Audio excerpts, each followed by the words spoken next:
Thank you to Sakura and Tokyo Tree for sponsoring today's video. Hey guys, I'm here. Welcome back for episode 14 of season 2 of the Owl House. Let's get ready to just hop into this one, guys. If you want to see the full length reaction, as always, you can check it out over on Patreon, or if you become a member of the channel, get you access as well. It is a watch along format, so you will need your own footage to sync up the time codes for actually the entire episode. Over there, you get the same thing for all the other shows and movies we cover on the channel. You also can suggest and vote on what movies to react to each month. It's just a great way to support the channel, help us do the things we do over here. But at the end of the day, I really appreciate it. Enjoy this reaction. To at least leave a like, drop a comment, subscribe if not already, because it really helps these videos out. That all said out of the way, let's go ahead and hop into episode 14, Reaching Out. Here we go.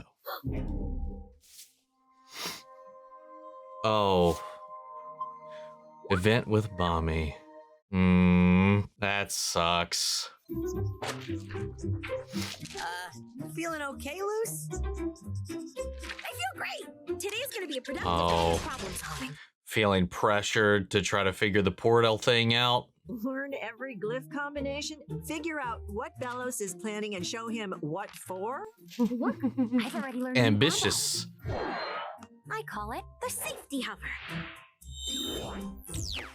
Okay, that's useful. Great when birds try to fly away with me. Does that happen a lot? Got a castle insider getting info on Belos. Willow gave me Hunter's contact. Oh.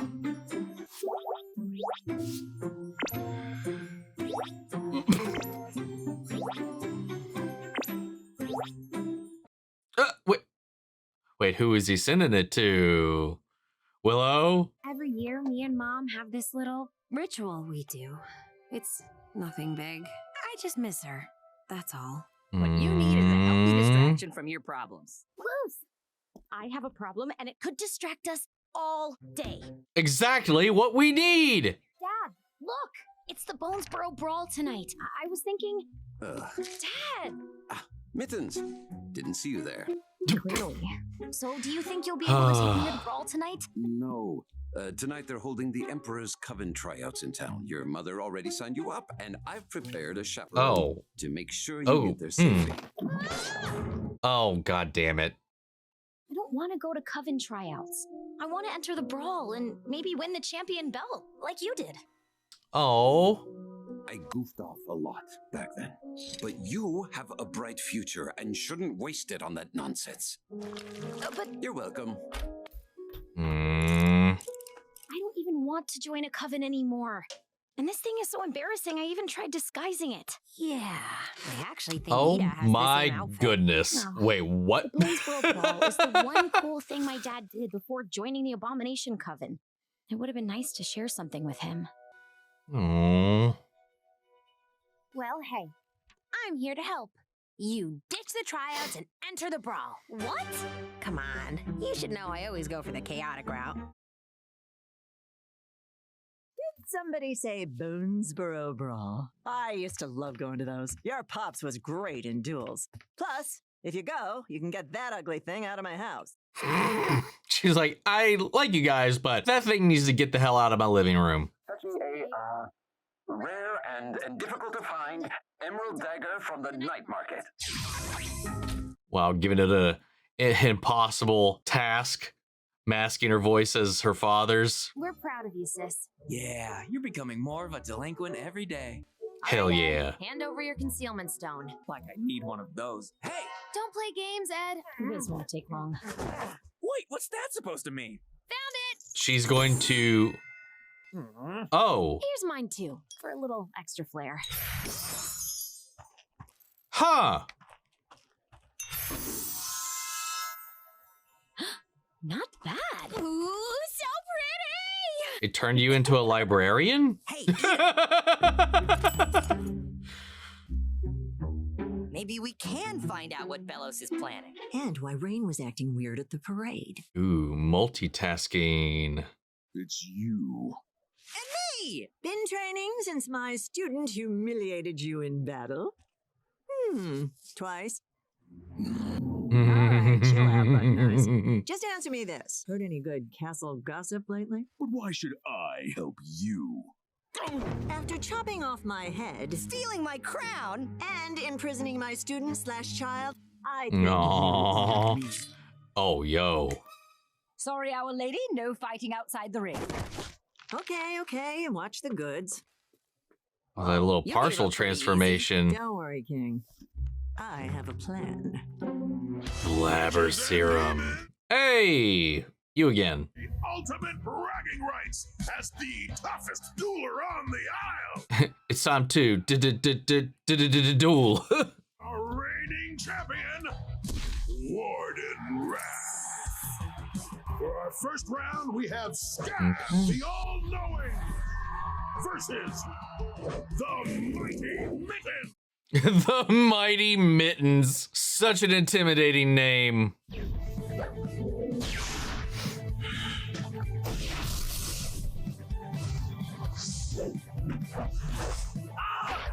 Well, hot damn. Sounds like she ended that pretty quickly. Yeah.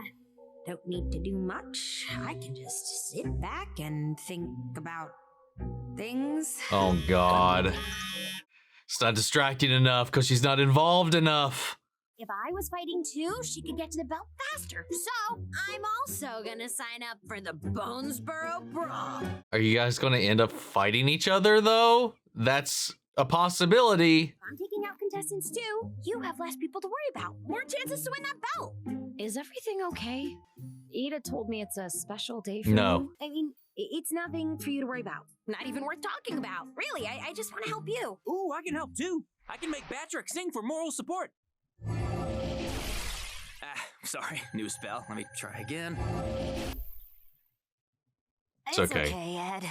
He tried. You can just cheer from the sidelines? Yeah, okay. Go get him, Mittens. No. No. Man, I can't get anything right. Oh, dude, don't. Hey, sweatpants! Scram! You'll scare away the skin badgers. We need their dandruff.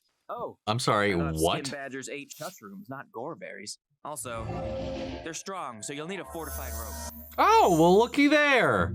Sorry, I'm probably messing stuff up. Just forget I said anything. Wait, you know beekeeping magic? A little. It's just a hobby, though.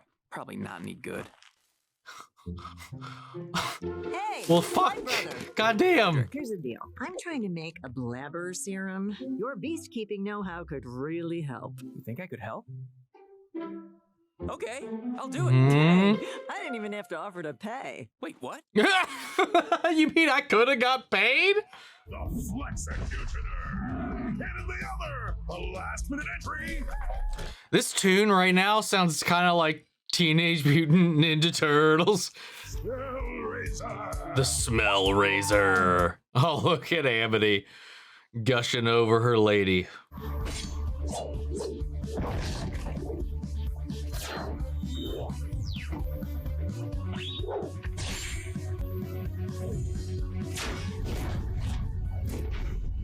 Well, looky there. First victory. Oh. It's one down. Oh. You got this, Amity. Oh, nice.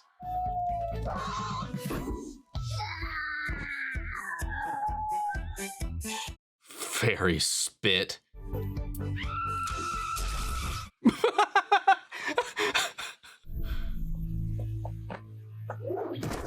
What even happened? She just walked her out of the ring. Wrath may know why my friend can't seem to remember me. With this, he'll tell me everything I need to know.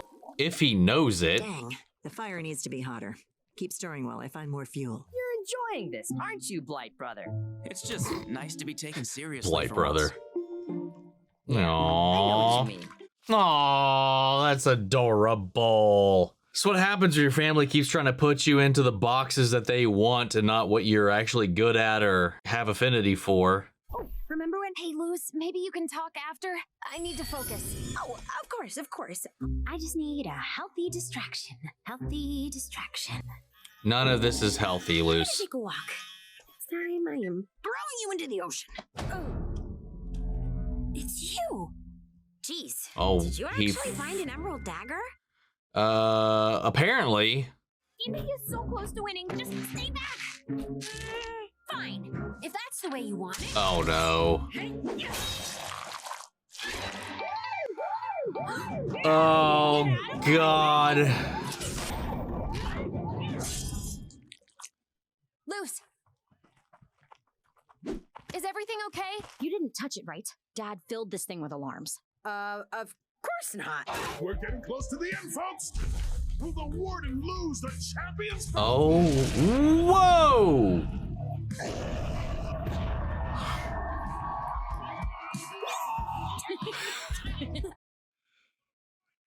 Now, let them roll. Stop. Oh no. This child forfeits the match. Sorry. No, she doesn't. Not only did you ditch the Coven tryouts, but someone set off your Abomaton's alarm. I just followed its signal. Luce, did you lie to me earlier? I didn't want to worry you. Well, I am worried.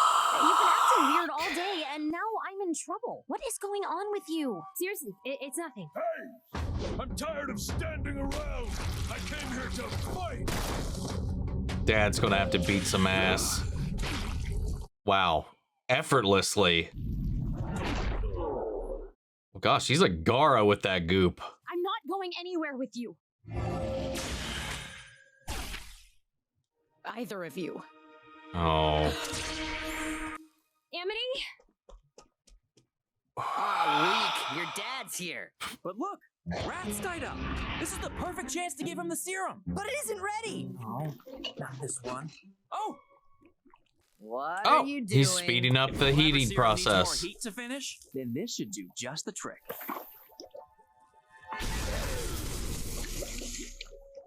You find Miss Ida. I'll head over to Wrath. I've always wanted to enter this brawl. I thought it would be fun to bring home the belt, and I thought I could understand my dad better. But then you joined the competition. You've been acting strange all day. Okay.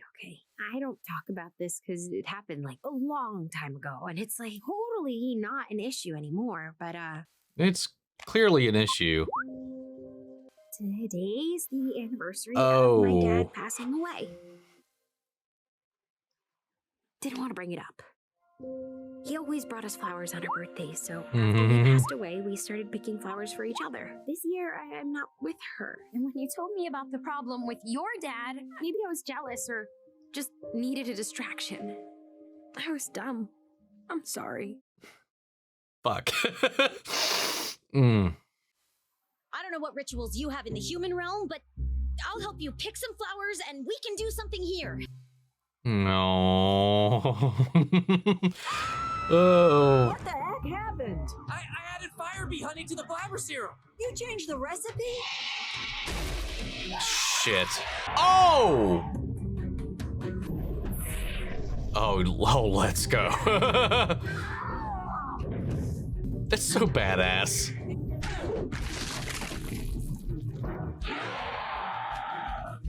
If the heat from the fire bee honey caused the potion to mutate, then maybe something cold would reverse it? We don't have time for a new potion. You don't need one. I can handle this. Can you give me a lift? You got it, kiddo. Thank you for listening. I can't wait to pick flowers with you. No. Luce has become quite the little badass, man.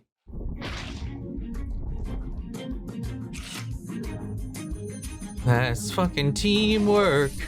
I'm making my own choices now. What? You're welcome. Hold him down! I love how all the kids are kind of coming together. Quite literally, everybody's working together right now. Well, except, I guess, the sister. Aww.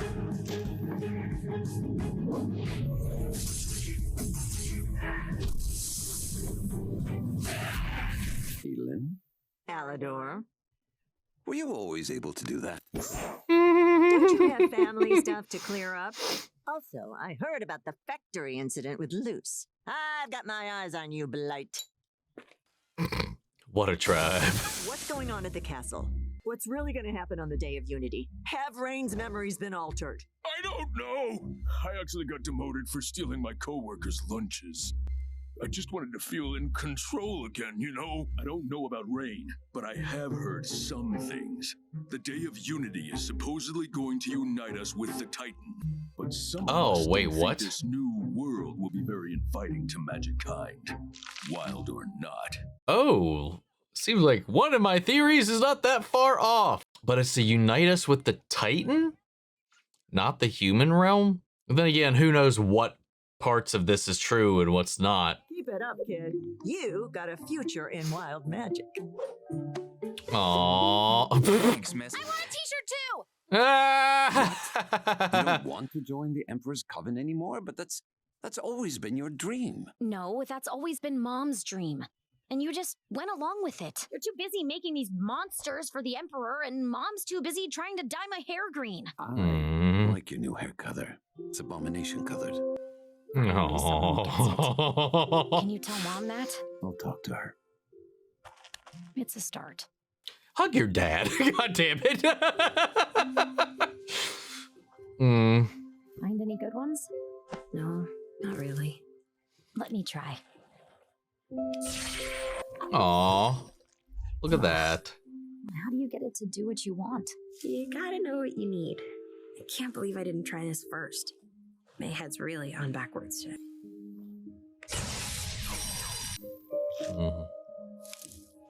Now what?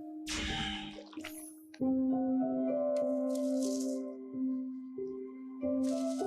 you think they'll reach the human realm? Probably doesn't work that way, but it's a nice thought. I swear if it actually does reach them, I'm gonna fucking lose it.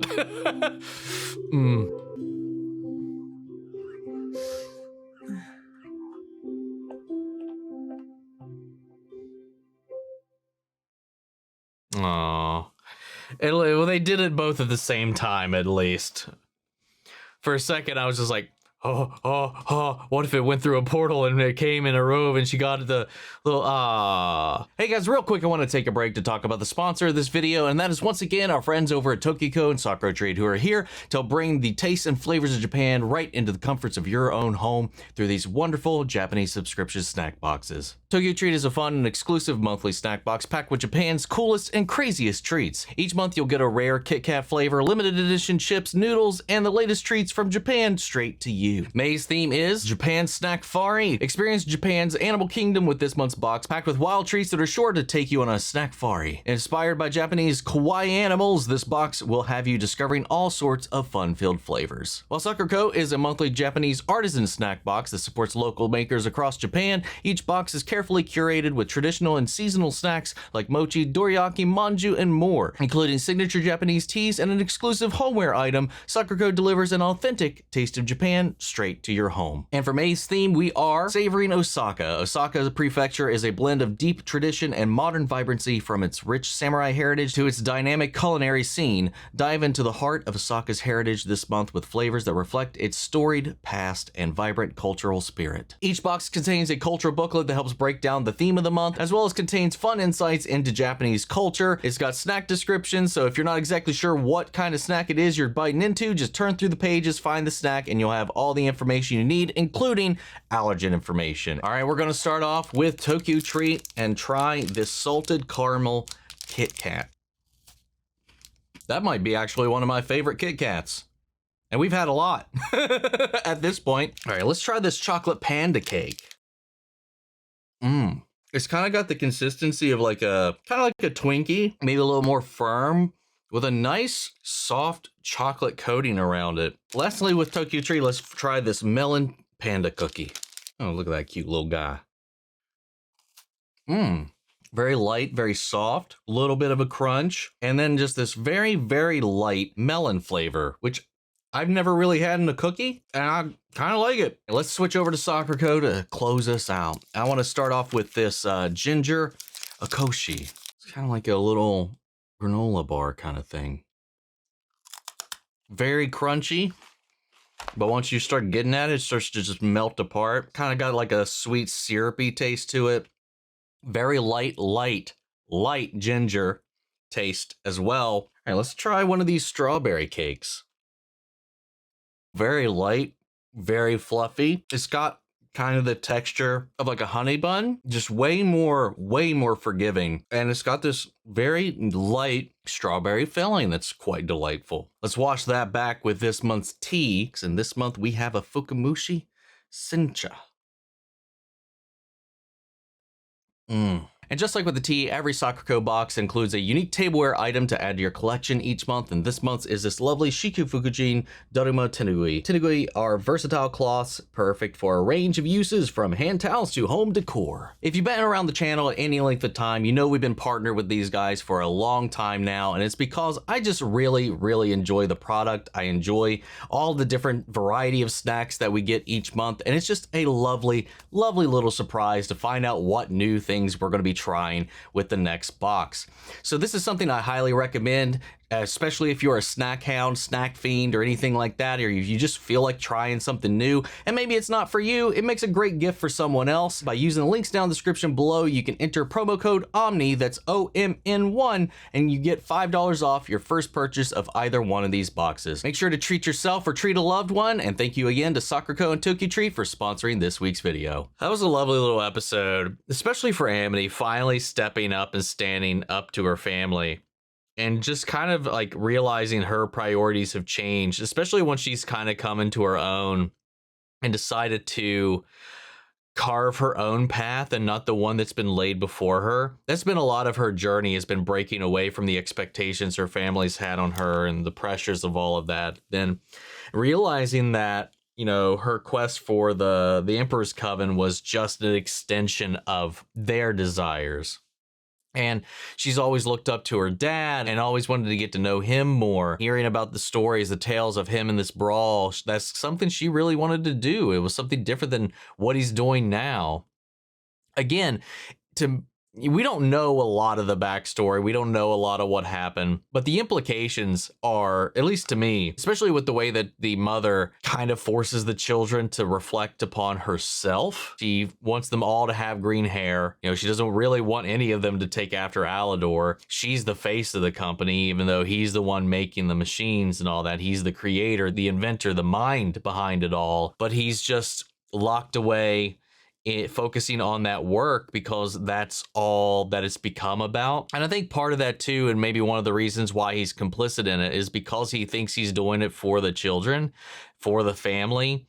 And in some ways, yes, he is. He's trying to provide them a good future, but that's at the sacrifice of himself and their selves as well. And again, they're just trying to like put them all into a box and set them on a path rather than let them discovering their own. So I like that in this way. Not only did Amity finally kind of stand up to her father about everything that's been going on and everything he's not been doing, like the blind eye that he's been turning to everybody else here, you know, on top of that, Edric also kind of came out of his own shell. In a lot of ways, these siblings too, their rebelliousness is a way to kind of push back against these constraints that are put upon them. Plus they're older, so it's just kind of what happens when you're a kid as well. But they definitely are pushing back a little bit harder, and Amity's finally starting to get into that point. So it's one of the few times that they all kind of connect together, and I like that they're all helping each other through it. And Edric himself, he always seems like the odd one out. In this, it's because, again, he's not leaning into the things that he actually cares about, like his side hobby of beast magic. So now that he's out here, his glamour's been dropped, and that's a whole other thing. The fact that they wear these glamours to kind of, again, put on this front, because it just, all it feels like the Blight family is nothing but a front for the mother's own vanity. And maybe I'm putting too much of this on the mom, because at the end of the day, Alador has been complicit in all of this, but quite clearly there's so much more pressure coming down from her, and it's extended even into him. We've talked about that at length before, but it's just more evidence of that. And obviously when you're a teenager too, he's got facial hair, he's got hair on his legs, and he's a little geekier than he lets on in his regular, like, he dropped that elf-like visage that they both have. He's got his hair tied back in a band and glasses, and she's got acne. Her hair is a lot more unkempt than it is regularly. And again, as a kid like that, when you are going through these hormonal changes and stuff like that with your body, you don't know how to deal with that. And especially if you have acne and stuff, a lot of people will desperately do anything to cover that up. So I don't know how much of that is them trying to put on a front, or again, them trying to feed into the front that their family is trying to project into the world. But the fact that Amity came here to do this for herself and to find a way to connect to her father, meanwhile, we're stuck here with Luce as she's just kind of loosing her way through everything, you know, not coming out about what is going on with her, what this event actually is. All we as the viewer know about the event until the reveal is that she's got something with her mother that she's not able to do, and it's weighing on her immensely, and the pressures of not having made any progress with the portals, not figuring out what Belos is after, it's making her stress even more because she's missing out on whatever this event is. And we learn the importance of that, especially when it connects to her father, or lack thereof now, and the fact that all of this is about Amity trying to follow in the footsteps or get closer to her own dad, something Luce can't do anymore. It just, again, that explains a lot of why she's trying to just distract herself, and how she just kind of, as per usual, sabotages a lot of this until she has her come around in the end. You know, Luce has to mess up a lot, and it affects a lot of people around her, but once she does, she always kind of comes in and takes ownership of it all in the end. It's unfortunate, though, that she almost always has to wreak havoc in the lives of everybody around her whenever that does happen. At the end of the day, like, she always takes responsibility for it. By the end of it, everybody's working together, and Amity stands up to her father even when he just tries to get her out of this and take us on himself. Especially once Edric, again, in his own way. And he was, I mean, it's not like, I was thinking about, you know, it's a different ingredient. Adding into this potion, and is this going to have the effect they want? It's, you know, it would heat it up, but it is an additional ingredient. So I was kind of concerned about what was going to happen with that. But I was like, oh, we're giving him his moments, his wins, because he doesn't really get a lot of those. But then it did indeed backfire. But then they worked their way around that as a unit, as a team, and everybody kind of pitched in, except for Amira. She just kind of sat on the sidelines while everybody else did something, unless she did something and I missed it. But we got, finally, thanks to this blabbering potion, we got a little bit of intel, a little bit of insight into what the Day of Unity might entail. The implications is that it will seemingly, potentially, possibly eradicate magic, but it's under the guise that it's going to unite us with the Titan. Even though he needs this portal to the human realm, we know he loathes magic, despises it, especially wild magic he can't control. And I'm wondering if it's going to, one, consolidate it purely into himself, making him the only magic being, or if it will be, as they say, it'll just wipe out magic altogether. He will finally just eradicate that bane from his existence. All of his control here hinges on the fact that he supposedly can talk to the Titan. So that's probably just what he's selling, which kind here, is that it's going to unite them with the Titan, when in reality it's probably going to unite them with the human realm instead, which will, as we know, the wild magic doesn't work there. It'll eradicate that connection to the land's magic itself, and again, monopolize the magic or lack thereof or whatever in his own hands in some way, shape, or form. Fun episode. I love these Amity-centric ones because I think her family dynamic is really, really interesting to get into, and I know we don't have a lot of episodes left, but I hope in the meantime we can dive into her mom even a little bit, because I feel like so much of their mother's vanity is what drives so much of the ire and the tension and toxicity in their family right now. And I want to understand more of her side, because I don't, at least I hope, like, she's not, I mean, again, Alador doesn't strike me as the type of person that would just kind of fall in love with somebody who's just messed up like that. And I feel like maybe something, the life, the way of the world or something probably put her on this path to put this pressure on her children to uphold these types of standards, to, you know, have these ambitions to keep climbing and clawing higher and higher in their station. I don't know. I just want to understand it. Again, the psychology and the effects of this family dynamic on the kids themselves is apparent, and I just want to know what's going on there. I want to know the history. I want to know what happened. I want to know what's, you know, whatever. You know, especially because with Alador too, as we learn more of him being this free spirit, this brawler and all of this. And now all he does is work, which is just indicative of getting older too sometimes. Maybe he is just lost in the work and he's not thinking of it any more than that. But even at their presentations, even though he's the one building these machines, she's the one really kind of pulling the strings, as you know, the public speaking, the PR, all of it, and just the way that she wants all the children to look like her and not him. Something feels weird about that to me, but we will see. Anyway, guys, what did you think of the episode? I want to know what you all thought. Sound off the comments. Let me know your thoughts down below. We'll carry on the conversation after the video. Hope you enjoyed the reaction. If it did, leave a like, drop a comment, subscribe if you're not already. Remember, if you want to see the full-length reaction, as always, you can check it out over on Patreon, or if you become a member of the channel, get you access as well. And speaking of before we go, I want to shout out our channel legends: Benny Sherritt, York Gorskov, Robert Anguiano, Jeffrey L, Jake Cottrell, Eric Official, Casey Wood, Russell Crockett, Watchtower, Domi, Gregory Toner, Lily Chan Sun, and Joshua Gwinnell. Thank you guys so much for continued support. But that's it for you guys. I'll see you all in the next one. Take care, everybody.